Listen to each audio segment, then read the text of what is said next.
Hari ni kita nak tengok macam mana cara nak basuh silikon.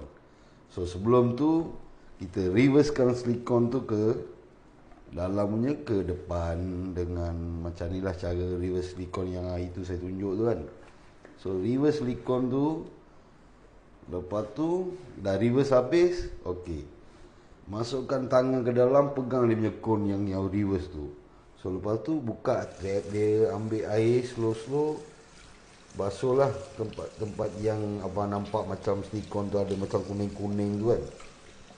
So lepas tu ambillah sabun daripada rumah yang wangi pun boleh, yang baby pakai pun boleh. So basuh dia macam ni lah dengan guna tangan, jangan guna benda-benda tajam, boleh menyebabkan silikon ni koyak. So pakai tangan. Dah lepas basuh tu, so okey, dah agak-agak dah basuh lah benda tu kan. So lepas basuh dah habis, slow-slow ambil air dia, tuang ke atas silikon ni. Lepas tu ambil towel dan lap dia bagi dia kering. So you tahulah mana-mana tempat basah tu bagi dia kering. Lepas kering agak-agak dah sapu, dah apa, dah lap. So bawa silikon ni ke tempat yang macam ada aircon. So you letakkan towel dekat bawah tu.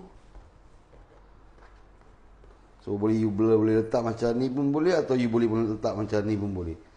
Bagi dia cukup betul-betul kering lah. Lepas kering, you pakai.